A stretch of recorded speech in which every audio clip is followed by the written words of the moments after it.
மகிமை உண்டாவதாக.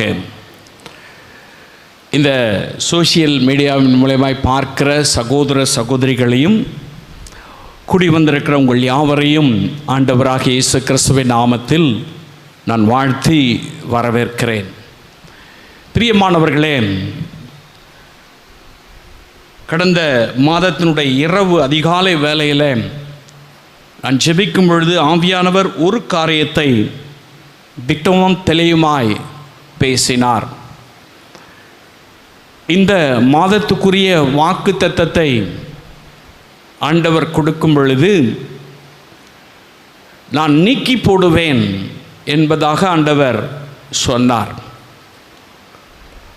நான் யோசித்து கொண்டே இருந்தேன், ஆண்டவரே எதை நீக்கி போடுவது, என்ன எங்களுடைய கிருபையின் கூடாரத்துக்கு வருகிற இந்த சோஷியல் மீடியாவின் மூலமாய் பார்க்கிறவர்களுக்கு எதை நீக்கி போடுவீர் என்று சொல்லி நான் பிரசங்கிப்பது என்று சொல்லி நான் தேவ சமூகத்தில் தியானித்து கொண்டிருக்கும் பொழுது அது மீகா 2ஆம் அதிகாரம் 13ஆம் வசனத்தை கர்த்தர் எனக்கு காண்பித்து கொடுத்தார். அதே வசனம் நான் சற்று தியானித்து முடித்து காலையில் வாக் வித் ஜீசஸ் என்று சொல்லுகிற அண்ணா மோகன்சி அவர்களுடைய அந்த மெசேஜை பார்க்கும்பொழுது அதே வாக்குத்தத்தம் அப்படியே ஆண்டவர் கொடுத்திருந்தார். ரொம்ப ஆச்சரியமாக இருந்தது. கர்த்தருடைய நாமத்துக்கு மகிமை உண்டாவதாக. வாசிக்கலாம், மீகா 2:13 வாசிக்கலாம்.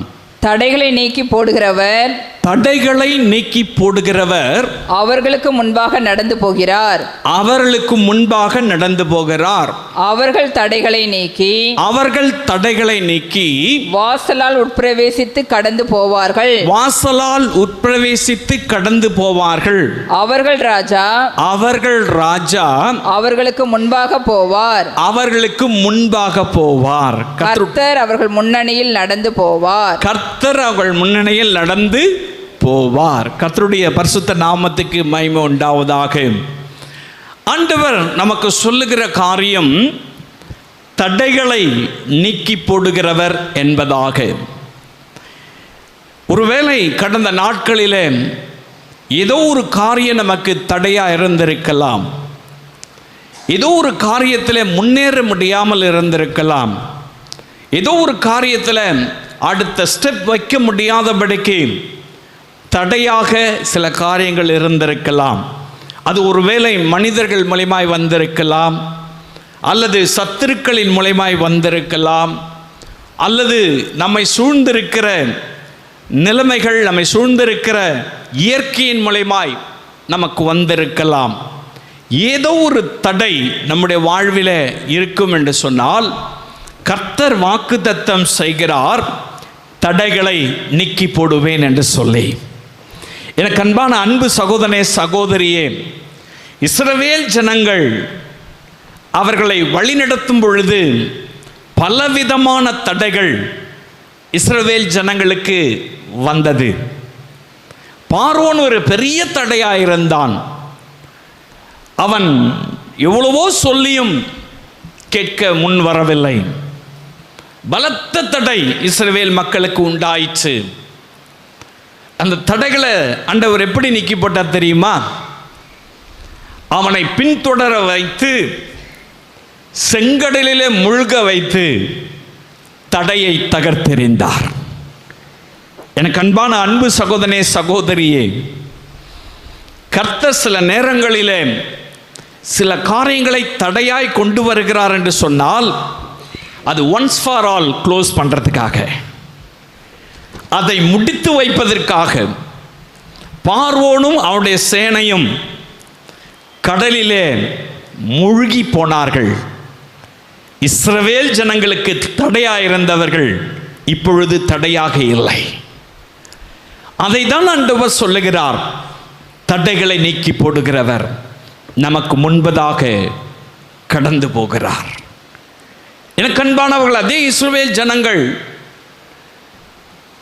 செங்கடலுக்கு முன்பதாய் வரும் பொழுது செங்கடல் மிகப்பெரிய தடையாக இருந்தது. அந்த கடலை எப்படி கடந்து போவோம்? யார் நமக்கு உதவி செய்வார்கள்? நம்ம இவ்வளவு பெரிய கூட்டமாக இருக்கிறோமே, கால்நடைகளை எல்லாம் வைத்திருக்கிறோமே, குழந்தை குட்டிகளெல்லாம் வைத்திருக்கிறோமே, இதை எப்படி கடந்து போக முடியும் என்று ஒரு பயம், ஒரு கலக்கம், ஒரு அச்சம் அவருடைய இருதயத்தில் வந்தது. கர்த்தர் சொல்லுகிறார், மோசே, நீ வைத்திருக்கிற கோலை நீட்டு, அந்த கடல் ரெண்டாய் பிளக்கும் என்று சொல்லி மோசே அதே விதமாய் கோலை நீட்டினான். எனக்கு அன்பானவர்களே, அந்த கடல் ரெண்டாக பிளந்தது. ரெண்டாக பிளந்த மாத்திரத்தில் இஸ்ரவேல் ஜனங்கள் தடையில்லாமல் அக்கறைக்கு போனார்கள். எனக்கு அன்பான அன்பு சகோதரனே, சகோதரியே, உங்க வாழ்க்கையிலும் கூட செங்கடலை போல ஏதோ ஒரு தடை, யாரும் அதை நீக்க முடியாது, யாரும் அதை நமக்கு நீக்கி போடுவதற்கு முன் வர முடியாது அப்படின்னு நீங்கள் யோசிக்கலாம். கர்த்தர் சொல்றார், தடைகளை நீக்கி போடுவேன் என்று. செங்கடல் போல தடைகள் வந்தாலும் கர்த்தர் அந்த தடைகளை நீக்கி சமாதானத்தோடு வெட்டாந்தரையிலே நடந்து போவது போல, வனாந்தரத்தில் நடந்து போவது போல அவர்களும் அவருடைய பிள்ளைகளும் அவருடைய கால்நடைகளும் ரதங்களும் குதிரைகளும் கம்பீரமாய் நடந்து போயிற்று. அவைகள் அக்கறைப்பட்டு போனார்கள். எனக்கு அன்பானவர்களே, கர்த்தர் வாக்கு தத்தங்களின் தெய்வம். என்ன தடையாக இருந்தாலும், அது எவ்வளவு பெரியதாக இருந்தாலும், அதை கடந்து வரும்படியாய், அதை தாண்டி வரும்படியாய் இயேசு உங்களுக்கு அற்புதம் செய்வார். அவர் தடைகளை நீக்கி அற்புதம் செய்கிறவர். அவர்கள் அதை கடந்து போகிறார்கள். மோசே இப்பொழுது இல்லை, யோசுவா லீடர்ஷிப் எடுத்து நடத்துகிறார். பெரிய தடை, பாய்ந்து வருகிற யோர்தான் அவளுக்கு முன்பதாய் நிற்கிறது. யோர்தானை எப்படி கடப்பது? இஸ்ரவேல் ஜனங்கள் செங்கடலை கடக்கும் பொழுது நம்முடைய தலைவர் மோசே நம்ம கூட இருந்தாரு. அவரை கொண்டு கர்த்தர் அற்புதம் செஞ்சிட்டாரு. இப்ப யோசுவா தானே இருக்காரு. எப்படி கடந்து போவது? எப்படி நம்ம இந்த யோர்தானை கடந்து போவது என்று அவர் கலக்கத்தோடு இஸ்ரவேல் ஜனங்கள் இருக்கிறார்கள். கர்த்தர் சொல்றாரு, உங்களை ஒரு 4 பேரை செலக்ட் பண்ணிக்கோ, உடன்படிக்கை பெட்டி கொண்டு போய் அந்த தண்ணீரில் நிற்க வை. அவனுடைய பாதங்கள் தண்ணீரில் படும் பொழுது பாய்ந்து வருகிற யோர்தான் நதி ரிவர்ஸ்ல ஓடும். பாய்ந்து வருகிற தண்ணீர் பின்னோக்கி ஓடும். அங்கு பிளந்தார், ஃப்ரீஸ் பண்ணாரு, அங்க இங்க ரிவர்ஸ்ல அனுப்பிட்டாரு. ஹல்லேலூயா. என்ன தடை வந்தாலும், என்ன விதமான போராட்டங்கள் வந்தாலும், அது எந்த வழியில வந்துச்சோ அதே வழியில ஓடி போகும். அதே வழியில ஓடி போக செய்கிறவர் நம்முடைய ஆண்டவராகிய இயேசு கிறிஸ்து. அவர் தடைகளை நீக்கி போடுவார். யார் இதை நீக்கி போடுவார்? இயேசு. இயேசு உங்கள் வாழ்விலே என்ன தடை வந்தாலும் சரி, அதை நீக்கி ஒரு அற்புதம் செய்கிற தேவன். உங்களுக்கு அவர் செய்ய போகிறேன்னு சொல்றார். எந்த தடையா இருந்தாலும் பயப்படாதீங்க. இந்த வாக்கு தத்தத்தை சொல்லி ஜெபம் பண்ணுங்க. இந்த வாக்கு தத்தத்தை பற்றி கொள்ளுங்க. இந்த தடைகள் எல்லாம் விலகி போகும். அது வேலையில் இருக்கலாம், குடும்பத்தில் இருக்கலாம், பிஸ்னஸில் இருக்கலாம், தொழிலில் இருக்கலாம், அல்லது ஊழியத்தில் இருக்கலாம். ஏதோ ஒரு தடைகளை நீக்கி போடுவேன் கர்த்தர் சொல்றார். அவர் சொன்ன வார்த்தை அதுதான், நீக்கி போடுவேன். தடைகளை நீக்கி போடுகிற தேவன் நம்முடைய தேவன். ஹல்லேலூயா. 2வது வேதம் சொல்லுகிறது, வாசிக்கலாம். சங்கீதங்களின் புஸ்தகத்தில் 18ஆம் அதிகாரம் 28வது வசனத்தை வாசிக்கலாம். சங்கீதம் 18:28. தேவரீர் என் விளக்கை ஏற்றுவீர், தேவரீர் என் விளக்கை ஏற்றுவீர், என் தேவனாகிய கர்த்தர், என் தேவனாகிய கர்த்தர் என் இருளை வெளிச்சமாக்குவார், என் இருளை வெளிச்சமாக்குவார்.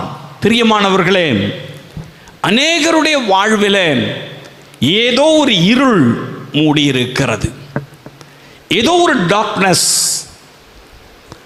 வழி தெரியாமல் ஒருவேளை நாம் இருக்கலாம், என்ன செய்யறதுன்னு புரியாம நம்ம இருக்கலாம், எப்படி நாம் நடப்பது என்று சொல்லி ஒரு பெரிய கன்ஃபியூஷன்ல, பெரிய போராட்டத்தின் மத்தியில் இருள் இருக்கிறது போல இருக்கலாம். இருள்ல நமக்கு முன்னாடி இருக்கிறது என்னன்னு தெரியாது இல்லை, நடந்து போறதுக்கும் தடுமாற்றம் இருக்கும், மேடு இருக்குதா, பள்ளம் இருக்குதா, சரியா போகுமா, நடக்க முடியுமா, விழுந்துருவோமா, அல்லது அடுத்த ஸ்டெப் எப்படி வைக்கிறது தெரியாம ஒரு வேலை இருக்கலாம். கர்த்தர் சொல்றாரு, இருளை வெளிச்சமாக்குவேன். இருளை நீக்கி போடுகிறவர் நம் நடுவிலே இருக்கிறார். அவர் எதை நீக்கி போடுவாரா? தடையை நீக்கி போடுறது மட்டும் கிடையாது, இருளையும் நீக்கி போட்டுருவார். அவர் வெளிச்சமாக இருப்பார். எந்த மனுஷனையும் பிரகாசிக்க பண்ணுகிற மெய்யான ஒளி அவர்தான். ஏதோ ஒரு இருள் உங்க முன்னாடி இருக்கா, உங்களுடைய தொழில மூடி இருக்கா, உங்களுடைய வேலையில அது இருள் போல காணப்படுகிறதா, உங்க தனிப்பட்ட வாழ்வில் ஒரு பெரிய இருள், என்ன செய்யறதுன்னு தெரியல, நிந்தனைகள் அவமானங்களை தாங்க முடியல, வழி தெரியாம இருக்கிறேன், ஃபியூச்சர் என்னன்றதே தெரியாமல் இருக்கிறேன், அப்படி யோசிக்கிறீங்களா? உங்களோடு தான் ஆவியானவர் பேசுகிறார். அது என்ன இருள நீங்க இருந்தாலும் சரி, அந்த இருளை நீக்கி போடுவேன்னு சொல்றார். ஹல்லேலூயா. சகை என்று சொல்லுகிற மனிதனை குறித்து வேதத்தில் வாசிக்கிறோம். இவன் நல்ல ஒரு தொழில், நல்ல ஒரு அரசாங்க உத்தியோகம், அந்த பகுதியிலே பணக்காரன், அந்த பகுதியிலே அவன் மிகுந்த செல்வாக்கு மிகுந்தவன். ஆனால் அவன் ஒரு இருளிலே இருக்கிறான். அவன் ஒரு இருள் இருக்கிறதுனால இயேசுவை ஃபேஸ் பண்ண முடியல, இயேசுவை நேரடியாக பார்க்க முடியல. மற்றவங்களாம் போய் பார்க்கறாங்க, அவனால் நேரடியாக ஃபேஸ் பண்ண முடியல. காரணம், அவனுக்கு தெரியும், நான் இருளில் இருக்கிறேன். இந்த இருளை இயேசு விரும்ப மாட்டார். நான் இருளில் கிடக்கிறதுனால அவர் என்னை பார்க்க முடியாது.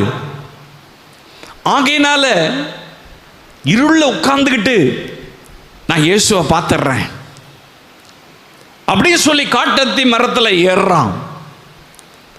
இருளோடு இருக்கிறான். அவனை சுற்றிலும் பாவை இருள். வேதம் சொல்லுகிறது, அவன் பாவியான மனிதன். ஜனங்க முறுமுறுக்கிறாங்க, அவன் பாவியான மனுஷன், இருள் இருக்கிற மனுஷன், பாவை இருள் அவனை சூழ்ந்து இருக்கிறது, இருட்டில் கிடக்கிறான் அப்படி சொல்லி ஜனங்களாம் சொல்றாங்க. இந்த மனுஷன் மேலே ஏறி பார்க்கும் பொழுது கர்த்தருடைய கண்கள் அவனை கண்டது. அந்த இருள் அங்கேயே விலகிடுச்சு, அந்த டார்க்னஸ் அப்பவே விலகிடுச்சு. சகையவே சீக்கிரம் கீழே இறங்கி வாங்க இயேசு சொன்னார். உடனே அவன் தெளிவடைந்தான், பார்வை கிடைச்சிடுச்சு, ஆவிக்குரிய கண்கள் திறக்கப்பட்டுடுச்சு, இருள் அவனை விட்டு விலகினது. அன்றைக்கு அவனுக்கு ஒரு சந்தோஷம் உண்டாயிற்று, அன்றைக்கு அவனுக்கு ஒரு ரட்சிப்பு உண்டாயிற்று, அன்றைக்கு அவனுக்கு ஒரு விடுவு காலம் உண்டாயிற்று. அவன் குடும்பம் ஆசீர்வாதமான குடும்பமாய் மாறிற்று. இதை கேட்கிற அன்பு சகோதரனே, சகோதரியே, உங்கள் வாழ்க்கையிலும் கூட இயேசுவை ஃபேஸ் பண்ண முடியாமல் இருக்கீங்களா? ஏதோ ஒரு இருளால ஜெபிக்க முடியாத இருக்கிறீங்களா? ஏதோ ஒரு இருளால ஆண்டவரை ஆராதிக்க முடியாம மனசாட்சியில குத்தப்பட்டவளா இருக்கீங்களா? ஏதோ ஒரு இருளால நீங்கள் வழி தெரியாம குருட்டாட்டம் பிடிச்சு நிற்கிறீங்களா? உங்களை பார்த்து தான் சொல்றாரு, இருளை வெளிச்சமாக்குவேன் என்று சொல்லி. இருளை நீக்கி போட்டு நமக்கு வெளிச்சம் தருகிறவர் இயேசு. நம்மை பிரகாசிக்க செய்கிறவர் இயேசு. அவரை நோக்கி பார்த்தவர்கள் பிரகாசம் அடைந்தார்கள். அவர்கள் முகங்கள் வெட்கப்பட்டு போவதில்லை. ஹல்லேலூயா. அவர் நம்மை பிரகாசிக்க செய்கிறவர். இருளை நீக்கி இயேசு ஒரு முறை பரிசேயன் வீட்டில் விருந்துக்கு அழைக்கப்பட்டிருக்கிறார். விருந்து சாப்பிட்டு கொண்டிருக்கும் பொழுது ஒரு ஸ்திரீ வந்து அவருக்கு பின்பதாக நின்று அவருடைய பாதத்தில் விழுந்து கண்ணீர் விட்டு தன் கூந்தலினால் அவர் பாதத்தை துடைத்து அவள் வைத்திருந்த பரிமள தைலத்தினால் அவருடைய கால்களில் ஊற்றி அவள் ஆண்டவரை அப்படியாய் மன்னிப்பு கேட்கிறாள். அப்படியாய் ஆண்டவருடைய சமூகத்தில் அன்பு கூறுகிறாள். காரணம் என்ன தெரியுமா? அவன்கிட்ட பணம் இருந்துச்சு, அவளுக்கு இன்ஃப்ளூயன்ஸ் இருந்துச்சு இயேசுவை நேரடியாக பார்க்குற அளவுக்கு. அப்போல்லாம் இயேசுவை நேரடியாக பார்க்க முடியாது, பெரிய கூட்டம் அவர் பின்னாடியே இருக்கும். அற்புதம் பெற்றுக்கொள்றதுக்கு அல்லது அவர் ஏதாகிலும் நமக்கு தருவார் என்று கூட்டமான ஜனங்கள். அதுக்கு தான் அவர் சில நேரங்களில் கடலுக்குள்ளே போய் பிரசங்கம் பண்ணுவார், போட்டில் ஏறி பிரசங்கம் பண்ணுவார், மலையில் ஏறி பிரசங்கம் பண்ணுவார், கொஞ்சம் டிஸ்டன்ஸை மெயின்டைன் பண்ணி பிரசங்கம் பண்ணுவார். காரணம், திரளான மக்கள், ஏராளமான மக்கள் அவரை சுற்றிலே இருப்பாங்க. ஆனால் இந்த பெண் பர்சனலாக இயேசுவை பார்க்கிறார். அவ்வளவு செல்வாக்கு மிகுந்தவள். இவை இப்படி செய்யறத சீஷர்கள் எல்லாம் பார்க்குறாங்க. கண்ணீர் வடிக்கிறதையும் கூந்தலினால் அவருடைய பாதங்களை துடைப்பதையும் பரிமள தைலத்தை ஊற்றுவதையும் சீஷர்கள் பார்த்து முறுமுறுத்தார்களாம். இவள் பாவியான ஸ்திரீ ஆயிற்று, இவர் செய்யறத இயேசு எப்படி ஏற்றுக்கொள்ளுகிறார்? பிரியமானவர்களே, அவள் பாவத்தில் கிடக்கிறவள் தான், இருளிலே கிடக்கிறவர் தான். இயேசு சொன்னார், அவளுடைய வாழ்விலே காணப்பட்ட இருளை அகற்றி சமாதானத்தோடு போ என்றார். சமாதானத்தோடு போ என்றார். பிரியமானவர்களே, எல்லாம் இருந்து ஏதோ ஒரு இருளிலே நாம் அமர்ந்திருப்பது போல இருக்கிறோம்ல, ஏதோ ஒரு இருள் நம்மை சூழ்ந்திருக்கிறதல்ல. ஒரு வேளை பிசாசினால் உண்டான இருளாக இருக்கலாம், மனிதர்களால் உண்டான இருளாக இருக்கலாம், இயற்கையினால் உண்டான இருளாக இருக்கலாம், மனசாட்சியில் குத்துண்டவர்களாக ஒருவேளை இருளில் அமர்ந்திருக்கலாம். எப்படிப்பட்ட இருளிலே நாம் அமர்ந்திருந்தாலும் அந்த இருளை நீக்கி போட்டு நமக்கு வெளிச்சம் தருகிறவர் இயேசு ஒருவரே. இருளில் இருக்கிற ஜனங்கள் வெளிச்சத்தை கண்டார்கள். ஏதோ ஒரு இருள் இருக்குல்ல, ஆண்டவர் சொல்றாரு, இன்னைக்கு அந்த இருளை நீக்கி போடுவேன். உங்க தொழிலில், உங்களுடைய பிஸ்னஸில், உங்களுடைய வேலையில், உங்களுடைய ஊழியத்தில் ஏதோ ஒரு டார்க்னஸ்ல அகப்பட்டவளை போல இருக்கும்ல, வழி தெரியாம இருக்கல்ல, உங்களுக்கு வழி உண்டாகும். வெளிச்சம் வந்துச்சுன்னா வழி உண்டாகும். நீங்கள் அதை கடந்து போக முடியும். அந்த பலத்தை கத்த தருவார். ஆகவே தான் அவர் சொல்றார், இருளை நீக்கி போடுவேன் என்று. பிரியமான அன்பு சகோதரனே, சகோதரியே, அவர் தடைகளை மாத்திரமல்ல, இருளை நீக்கி நம்மை ஆசீர்வதிக்கிற தேவன். ஹல்லேலூயா. மூன்றாவது ஒன்றை சொல்லி நான் முடிக்க விரும்புகிறேன். கலாத்தியர் 3ஆம் அதிகாரம் 13ஆம் வசனம் இப்படியாய் சொல்லுகிறது. கலாத்தியர் 3:13. மரத்திலே தூக்கப்பட்ட எவனும் சபிக்கப்பட்டவன் என்று எழுதியிருக்கிறபடி கிறிஸ்து நமக்காக சாபமாகி நியாயப்பிரமாணத்தின் சாபத்துக்கு நம்மை நீங்களாக்கி மீட்டுக் கொண்டார். சாபத்தை இயேசு கிறிஸ்து நீக்குகிறவராய் இருக்கிறார். ஏதோ ஒரு காரியம் சாபமாக நம்முடைய குடும்பத்தில் வந்திருக்கலாம். மூதாதையர்கள் செய்த தவறு நிமித்தமாய் நாம் தண்டிக்கப்பட்டு கொண்டிருக்கலாம். மூதாதையர்களால் உண்டான பிரச்சனைகளால் சாபம் நம்மை பின்தொடர்ந்து வரலாம். நம்முடைய பெற்றோர்கள் ஒருவேளை செய்த தவறினாலே அது ஜெனரேஷனாக நம்மை பின்தொடர்ந்து வரலாம். ஏதோ ஒரு சாபம் நம்மை பிடித்தாட்டிக் கொண்டே இருக்கலாம். சொல்லுவாங்க, அந்த குடும்பத்தில் வெறும் சாபங்க, இந்த சாபத்தினால தான் அப்படி இருக்கு, அந்த சாபத்தினால தான் அவங்க அந்த வீட்டில் குடியிருக்க முடியல, அந்த சாபத்தினால தான் அவங்க வீடு கட்ட முடியல, அந்த சாபத்தினால தான் அவர்கள் எவ்வளவு சம்பாதித்தாலும் அது விரயமாகுது, அந்த சாபத்தினால அடிக்கடி விபத்துகள் வருது, அந்த சாபத்தினால தான் ஏதோ ஒரு பிரச்சனை இழப்புகளை உண்டாக்கி கொண்டிருக்கிறது என்று ஒரு வேளை நீங்கள் சொல்றதை கேட்டிருப்பீங்க. அல்லது ஒருவேளை உங்களுக்கு அது நேர்ந்து கொண்டிருக்கலாம். கர்த்தர் சொல்றார், இன்றைக்கு உன் மேல இருக்கிற சாபத்தை எல்லாம் நீக்கி போடுவேன்னு சொல்லி. ஹல்லேலூயா. ஏதோ ஒரு சாபம் நம்மை பின்தொடர்கிறதோ, சாபத்தினால எதை செஞ்சாலும் ஆசீர்வாதம் இல்லாமல் இருக்கீங்களா?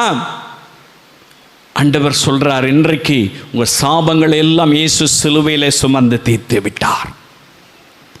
மரத்தில் தூக்கப்பட்டவன் எவனும் சபிக்கப்பட்டவன் என்று வேதம் சொல்லுகிறது. ஏன் அப்படி சபிக்கப்பட்டார்? நம்முடைய சாபங்களை நீக்குவதற்காக, நம்மேல் வந்த சாபங்களை உடைத்தெறிவதற்காக இயேசு சிலுவையிலே தன்னுடைய இரத்தத்தை சிந்தி தன்னுடைய ஜீவனை கொடுத்தார். அவர் சொல்லுகிறார், உன் சாபங்களை நான் நீக்குவேன்.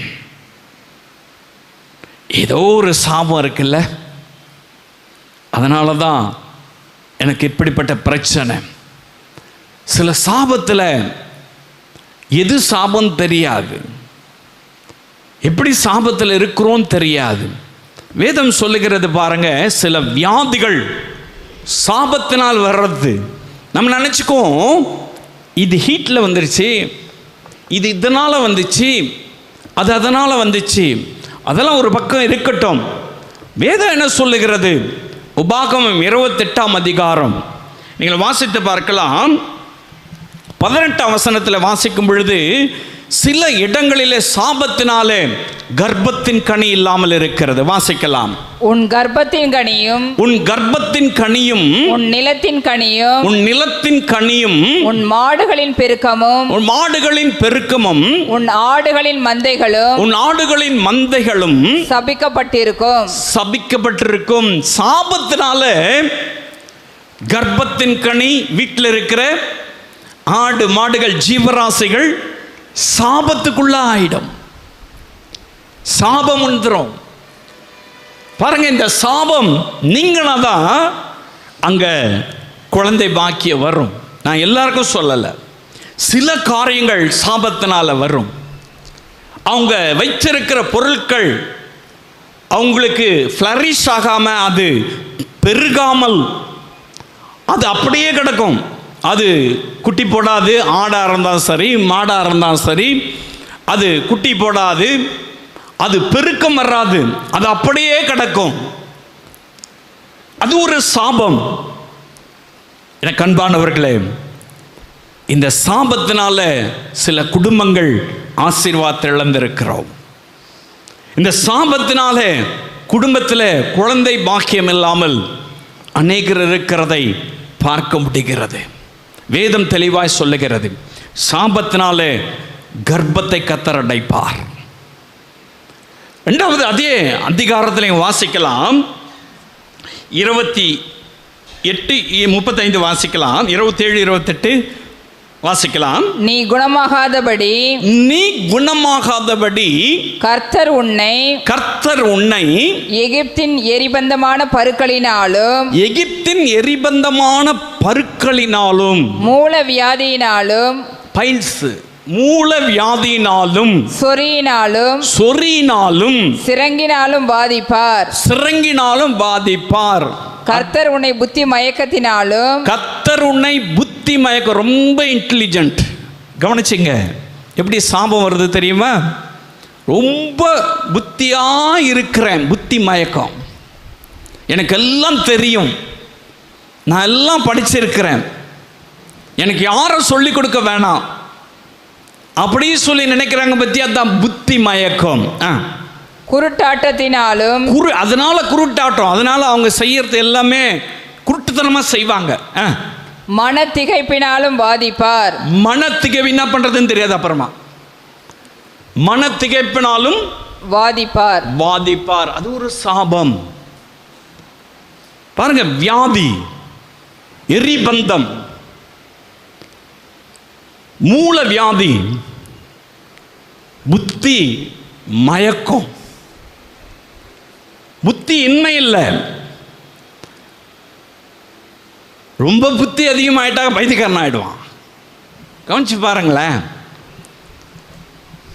ரொம்ப அறிவாளியா இருந்தாக்கா அவன் லூசா இருப்பான். நீங்க நல்லா கவனிச்சு பார்க்கலாம். நல்லா படிச்சவன், சரி, இந்த பிலாசபிலாம் படிக்கிறான் பாருங்க, புத்தி பேதையாயிடும். பெரிய அறிவாளிங்க, புத்தி அப்படியே மங்கி போயிடும்.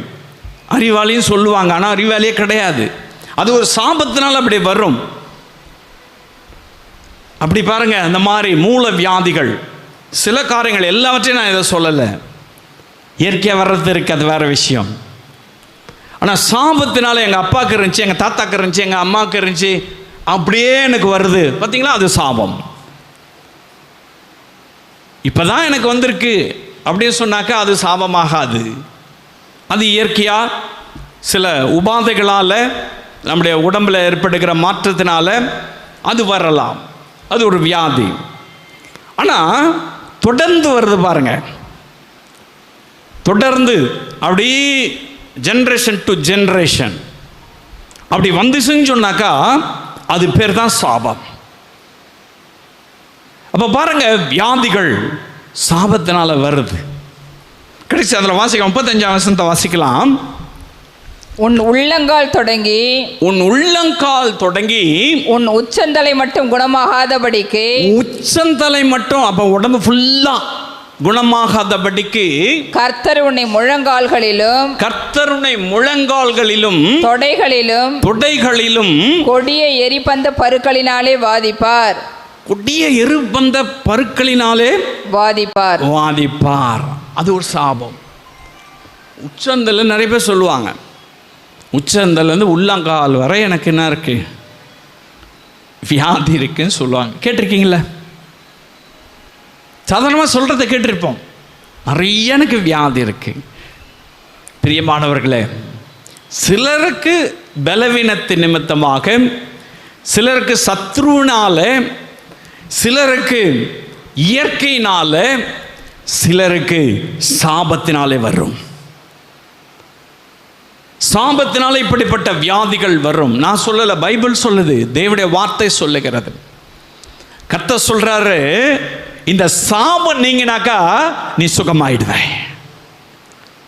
நான் சாபத்தை நீக்குகிற தேவன், ஏன்னா நான் சிலுவை மரத்தை தூக்கினேன்.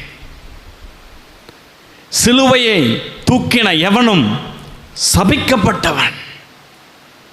இயேசு நமக்காக சாபமானார். சாப இருளை நீக்கும்படியாய், சாப கட்டுகளை அறுக்கும்படியாய், சாபத்தில் உண்டான வியாதிகளிலிருந்து விடுதலை தரும்படியாய், சாபத்தில் அகப்பட்டிருக்கிற நம்மை ஆண்டவர் விடுவித்து ஆசீர்வதிக்கும்படியாய் இயேசு கிறிஸ்து தன்னுடைய ஜீவனை, தன்னுடைய இரத்தத்தை இந்த சிலுவையிலே நமக்காக சிந்தி அவர் மரித்து 3வது நாள் உயிரோடு கூட எழுந்தார். காரணம் என்ன?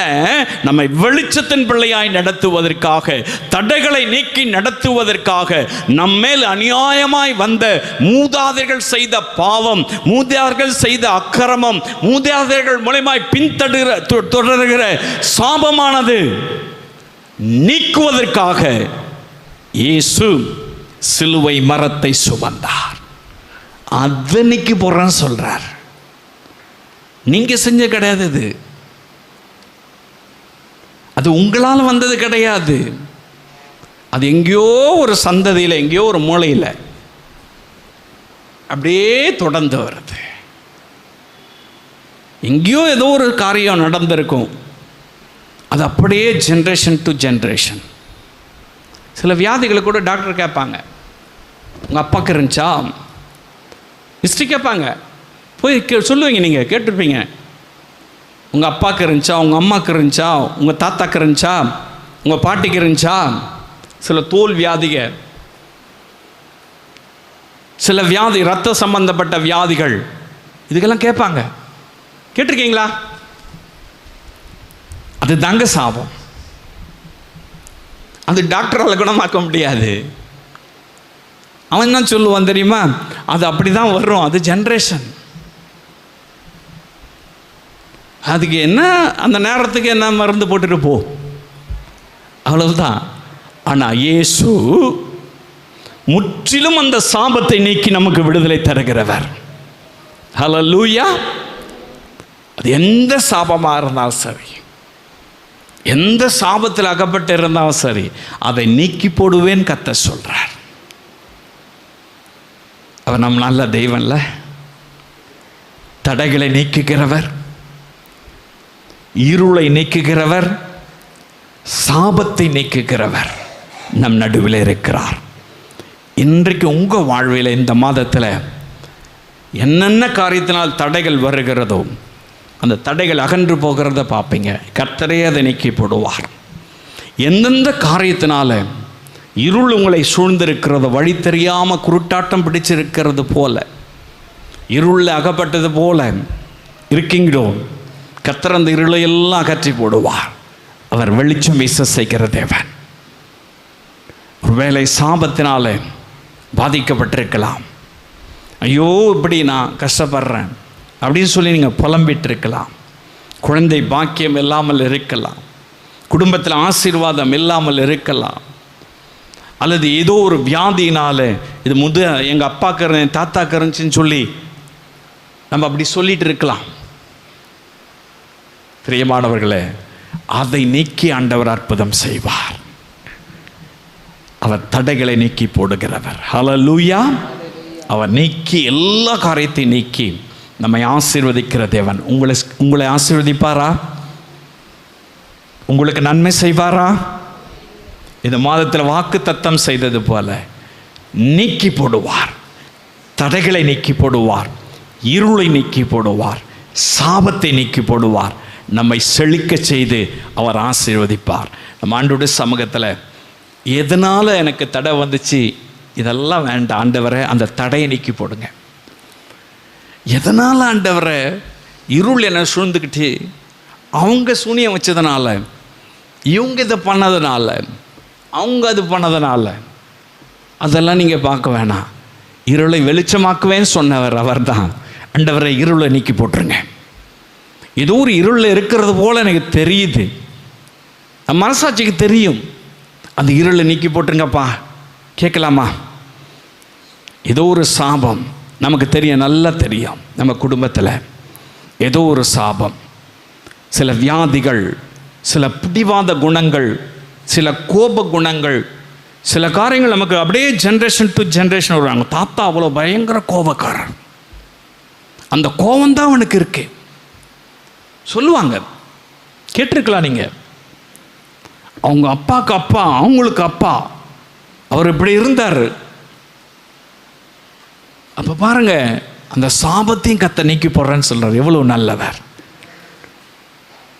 அந்த அந்த மாதிரி ஏதாவது உங்களுக்கு மனசாட்சிக்கு தெரியும் சொன்ன ஆண்டவரே இயேசுவை அதை நீக்கி போட்டுருங்க அப்படி சொல்லி நம்ம கேட்கலாம். எல்லாம் எழும்பி நின்று, எல்லாம் எழும்பி நின்று, ஏசப்பா தடைகளை நீக்கி போடுங்கப்பா. ஏதோ ஒரு தடை இருக்கிறது போல தெரியுது, தடையை நீக்கி போட்டுருங்க. ஆவிக்குரிய ஜீவியத்தில் வளர முடியாதபடிக்கு அல்லது சரீர பிரகாரமாய் ஏதோ ஒரு காரியத்தில் முன்னேற முடியாதபடிக்கு, ஃபைனான்ஷியல் காரியத்தில் ஏதோ ஒரு காரியத்தில் கொஞ்சம் கூட முன்னேற முடியாதபடிக்கு, பிஸ்னஸில் முன்னேற முடியாதபடிக்கு ஏதோ ஒரு தடை இருக்குல்ல, இயேசுவே அந்த தடையை நீக்குவேன்னு சொன்னீங்களே, இன்னைக்கு நீக்கி போடுங்க. நீங்கள் கேளுங்க ஏசப்பாட்ட. ஒருவேளை ஏதோ ஒரு சாபத்தினால குழந்தை பாக்கியம் இல்லாமல் இருக்கலாம், வியாதியோடு கூட இருக்கலாம், ஏதோ குறிப்பிட்ட வியாதினால் பாதிக்கப்பட்டிருக்கலாம். இயேசுவே எனக்கு சுகம் தாங்க, அந்த இருளை நீக்கி போட்டுருங்கப்பா, அந்த சாபத்தை நீக்கி போட்டுருங்க ஆண்டவர், சாபத்தை நீக்கி போடுங்கப்பா. எல்லாம் இருள் போல தோணும், பகலில் இருந்தாலும் சரி எதையோன்னு யோசிச்சுட்டு ஏதோ ஒரு காரியத்தில் இருளில் இருக்கிறது போல உங்களுடைய மனசாட்சி சொல்லிகிட்டே இருக்கும். ஒரு டார்க்னஸ். ஆண்டவரே அந்த இருளில் இருந்து நீ வெளிச்சம் தரேன்னு சொன்னீங்களே, அந்த இருளை நீக்கி போடுங்கப்பா, அந்த இருளை நீக்கி போடுங்கப்பா. அது ஒரு வேளை பாவத்தினால வந்திருக்கலாம், நம் செய்த துரோகத்தினால வந்திருக்கலாம், நம் செய்த அநியாயத்தினால வந்திருக்கலாம், ஏதோ ஒரு காரியத்தில் இருளில் இருக்கிறது போல இருக்கலாம். ஆண்டவரே எனக்கு வெளிச்சம் வேணும், நான் வழி தெரியாமல் இருக்கிறேன், என்ன பண்ணுறதுன்னு தெரியல, என்னை கைட் பண்ணுங்கப்பா, என்னை கைட் பண்ணுங்கப்பா. சொல்லுங்க, நீங்கள் கேளுங்க ஏசப்பாட்ட, நீங்கள் ஏசப்பாட்ட கேளுங்க. எல்லாம் இயேசுவை நோக்கி பார்த்து அந்த இருளை நீக்கி போடுங்கப்பா, அந்த இருள் நீக்கி போடுங்க ஆண்டவர். Glory to God. இந்த சோஷியல் மீடியாவின் மூலமாய் பார்க்கிறேன் என் அன்பு சகோதர சகோதரிகளை வாழ்வில் தடைகளை நீக்கி, இருளை நீக்கி, சாபத்தை நீக்கி அவர்களுடைய வாழ்வில் தகப்பனே நீர் வெளிச்சம் வீசுவீராக, நீர் அவளை ஆசீர்வதிப்பீராக, சுகப்படுத்துவீராக, பலப்படுத்துவீராக. உங்களுடைய சத்தியத்தை அறிந்து அவர்கள் வெளிச்சத்தில் நடக்கிற பிள்ளைகளாய் மாற்றி கனப்படுத்துங்க. இயேசுவின் நாமத்தில் நல்ல பிதாவே.